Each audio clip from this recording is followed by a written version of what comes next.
வணக்கம் வணக்கம். சொல்லுங்கள், இப்பொழுது உள்ள நிலைமை அங்கு எப்படி இருக்கிறது? தொடர்ந்து துப்பாக்கிச்சூடு சத்தங்கள் கேட்டது என்று கூறினீர்கள். நெருப்பு, அதாவது கட்டடங்களை நெருப்பு பற்றி எறிகின்ற என்று கூறினீர்கள். இப்பொழுது நீங்கள் எப்படி இருக்கிறீர்கள்? எங்கு உங்களுடைய பாதுகாப்பை தேடிக்கொண்டிருக்கிறீர்கள்? உள்ளுக்குள்ள நிலைமைகள் என்ன என்று கூற முடியுமா? எங்கட நிலைமை சரியான மோசமான நிலையில இருக்குது. என்னன்னு சொல்லிச்சுன்னா, ஒரு 50 ஏக்கர் வராதுக்கு ஒரு சொட்டு வெளிச்சம் கூட இல்ல. மோசமான நிலைமையில இருக்கு. அது மட்டும் பார்க்கக்கூடிய மாதிரி இருக்குது. அந்த விடுதி, பத்தி எரிகிற விடுதிக்குள்ளையும் கைதிகள் இருக்கணுமோ? இல்ல, அது ஒன்று கிச்சன், மற்றது நூலகம், மற்றது அதுக்கு பின்னர் ஒரு விடுதி எரிஞ்சு ஒன்று இருக்கு. அதுக்குள்ள கைதிகள் இருக்கிறாங்களா இல்லையான்னு தெரியாது. ஆனா அந்த கைதிகள் இருக்கிற விடுதிகள் என்ன திறந்துதான் இருக்கு. அதான அந்த கைதிகள் அங்கே தப்பி ஓடி இருப்பாங்கன்னு சொல்லி நான் நினைக்கிறேன். எங்கட விடுதி இந்த தமிழ் அரசியல் கைதிகள் இருக்கின்ற விடுதி 70 பேர் உள்ள இருக்கிறோம். எங்கட விடுதி 2 பூட்டு போட்டு பூட்டிடு இரும்பு கேட்டுக்கலாம். இதை விட்டு நாங்க எங்கேயுமே வெளியில போயிடாது. இந்த தீ வைக்கிற பிரச்சனை எங்கட பக்கம் வருமா இல்லையான்னு எதுவுமே ஒன்றும் கூற இல்லாம இருக்குது. என்னன்னு சொல்லிச்சுன்னா, சிவில் உறுப்புகளோட அந்த குந்தர்களும் வந்திருக்கிறாங்க. சிறைச்சாலையில காட்மாரன் நிற்கிறாங்க. அவங்க லைட்டை நூத்து போட்டு அவங்களோட ஒபிசுகளை எல்லாம் அடிச்சு உடைச்சு கொண்டு இருக்கிறாங்க. என்னத்துக்கு உடைக்கிறாங்க, என்னத்துக்கு ஒருத்தமா தெரியல. எல்லாம் இயன்ற அளவு சம்பந்தப்பட்ட ஆட்களுக்கு தெரிவிச்சிருக்கிறோம். இந்த இது போற முறைய பார்க்க போனா இது சித்தத்திலிருந்து எங்கட பக்கம் முற்றுமுழுதா பாதிக்குமான்னு தெரியல. இப்ப எங்களுக்கு என்ன நடக்கும்னு சொல்ல தெரியல. நான் நீங்க ஒரு மறைவான இடத்துல இருந்து கொண்டுதான் நான் இதை செய்து கொண்டிருக்கிறேன். என்ன நடக்கும் ஒவ்வொரு நிமிஷமும் என்ன நடக்குதுன்னு ஒண்ணுமே தெரியலாம இருக்கு. இப்ப நீங்கள் பெரிய சுமார அழிஞ்சு கொண்டிருக்கிறது. எரிஞ்சு கொண்டிருக்கிற கட்டடத்துக்கும் உங்களுடைய கட்டடத்துக்கும் இடையில எவ்வளவு தூர வித்தியாசங்கள் இருக்குது? அதுல எரிஞ்சு கொண்டிருக்கிற கட்டடத்துக்கு அந்த கட்டடத்துக்கு இடையில ஒரு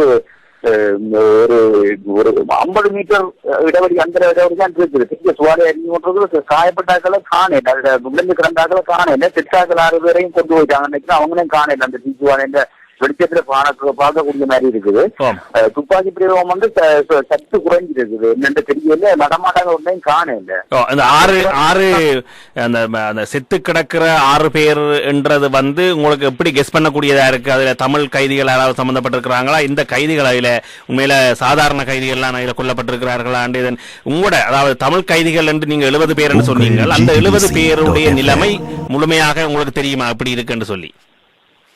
அந்த 70 பேருடைய நிலைமை நான் சரியா சொல்லலாம இருக்கு. என்னன்னு சொல்லிச்சுன்னா, அந்த விடுதி முற்றுமுழுதா இருள் மயமாக்கப்பட்டிருக்கு. முகப்புல கைதிகள், நீதிமன்றம் போய் வந்த கைதிகள், மற்றது வேற இடங்களிலிருந்து வந்த கைதிகள் எந்த விடுதி கைதிகளாக இருக்குதோ அல்லது வேற கைதிகளோ தெரியாது. எங்களை விடுதியை நோக்கி காப்பாற்றி கொண்டு ஓடி வந்தாங்க. அந்த நேரம் உங்களை விடுதி பக்கமா சரமாரியான துப்பாக்கிச்சூடு நடைபெற்றது. அந்த சந்தர்ப்பத்தில் எந்த கைதிகளா அல்லது வேற இளங்காணையில் ஆகிட்டு அதுல 2 பேருக்கு வெடிபடுத்திட்டது.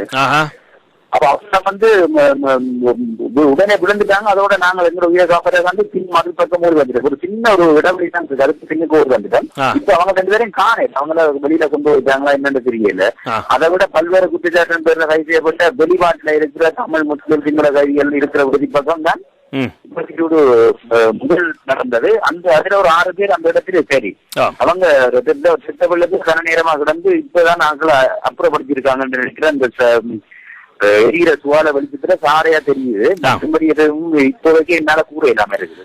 நாங்கள் ஏற்கனவே இந்த தகவல் இணையதளத்தினூடாக எல்லாருக்கும் கொடுத்தாச்சு. உங்களோட வாய்ஸும் இப்ப கொஞ்ச நேரத்துல போட்டுருவோம் இணையதளத்துல. நீங்கள் சொல்ற விஷயங்கள் அவ்வளவு இணையதளத்துல போயிடும். அதே நேரம் தமிழ் தேசிய கூட்டமைப்பு நாடாளுமன்ற உறுப்பினர்களோடும் சிலரோட பேசினாங்க. வாசுதேவ நாணயக்கார, அமைச்சர் வாசுதேவ நாணயக்கார, அமைச்சர் ராஜித சேனாரட்னோட கதைச்சு உடனடியாக தமிழ் கைதிகளினுடைய பாதுகாப்பு, பொதுவாக எல்லாருடைய கைதிகளினுடைய பாதுகாப்பை உறுதிப்படுத்த சொல்லி கதைச்சு என்று சொல்லியும் அதுக்கு அரசாங்க தரப்பு உடனடியாக நடவடிக்கைகள் இறங்குற என்று சொல்லியும் சொல்லியிருக்கிறேன். அது எவ்வளவு தூரம் நடைமுறையில் சாத்தியம் என்று தெரியவில்லை. ஆனால் அதே நேரத்தில் அதாவது மனித உரிமைகள் அமைப்புகளோட கூட சில அமைப்புகளுக்கு இந்த தகவலை நான் பரிமாற்றம் செய்திருக்கிறேன். அதாவது சிங்களவர்களை பெரும்பான்மையாக கொண்ட மனித உரிமை அமைப்புகள் சில உடனடியாக இதில் களத்தில் இறங்கியிருக்கணும். இந்த விஷயம் தொடர்பாக உடனடி நடவடிக்கைகள் எடுக்கிறதுக்கு தூண்டுறதுக்கு அதே நேரத்தில் இந்திய மனித உரிமை ஸ்தாபனம் ஒன்றுக்கும் இது தொடர்பான அறிவித்தலை நான் சொல்லியிருக்கிறேன். நீங்கள் நம்பிக்கையோட இருங்கோ, இயன்றவரை உடனடியான தகவல்களை உங்களோட பாதுகாப்பை முதல் உறுதிப்படுத்தி கொண்டு தொடர்பு கொள்ள முடிஞ்சால் மட்டும் தொடர்பு கொள்ளுங்கோ, இல்லாட்டி நீங்கள் தொடர்பு கொள்ள முனையாதீங்கோ. நாங்களும் இயன்றவரை உங்களோட இடைக்கிட தொடர்புகளை ஏற்படுத்துறதுக்கு முனைந்து கொண்டிருக்கிறோம். நன்றிங்க. திரும்ப உங்கள்கிட்ட நான் தமிழ் ஊடகம் என்ற ரீதியில ஒரு பகிரங்கமான வேண்டுகோள் இருக்கிறேன். இதுவரைக்கும் எங்கிற கட்டத்துக்கு நான் குறை சொல்லல, இந்த உயிர் போற கட்டத்திலேயாவது எங்கிற கருத்தை தெரிவித்து போட்டு நாங்கள் எங்கிற உயிர் போட்டு என்ற ரீதியில தான் நான் உறுதியா என்ற நம்பிக்கை விடுறேன். தமிழ் அரசியல் கட்சிகள், தமிழ் தலைவர்கள், பாராளுமன்ற உறுப்பினர்கள் அனைவருக்கும் இந்த அனுராதபுர சிறைச்சாலையில இன்றைக்கு நேற்று அக்கிரமங்கள் அநியாயங்கள் நடைபெறையில அரங்கேறாமல் இல்லை, இது நேற்று இல்லை, இது தொடர்ந்திருக்கு. இது சம்பந்தமா சகல துறைசார் அதிகாரிகள், பாராளுமன்ற உறுப்பினர்கள் சகலருக்கும் சட்டம் மூலம் தகுந்த ஆதாரங்கள் இதுவரைக்கும் இதுல கவனம் ஆவது தமிழ் தேசிய கூட்டங்கள் உட்பட சகல அரசியல் தமிழ் தலைவர்களுக்கும் மன்ற கேட்கிறேன். இந்த உயிர் போற கட்டத்திலேயாவது எங்கள் தமிழ் அரசியல் கைதிகள் மீது ஒரு கருத்தினை எடுத்து எங்களை விடுதலை சம்பந்தப்பட்ட விஷயங்கள்ல தொடர்புகள் ஏகாட்டிக்கும் உயிரை காப்பாற்ற விஷயத்திலேயாவது தலையிட்டு எங்களை உயிரை காப்பாற்ற சொல்லி நான் பகிரங்கமா அனைவருக்கும் நான் இந்த நேரத்தில் நான் தமிழ் ஊடகம் என்ற ரீதியில உங்கள்கிட்ட நான் கேட்டுக்கொள்றேன். நன்றி நன்றி நன்றி. நிச்சயமாக இந்த உங்களுடைய குரல் எல்லாருக்கும் ஒலிக்கும். இதையும் ஏராளமானவர்கள் கேட்டுக்கொண்டிருக்கிறார்கள். இந்த குரல் நிச்சயமாக எல்லாரிடம் தெரியப்படுத்துறோம். நன்றி நன்றி.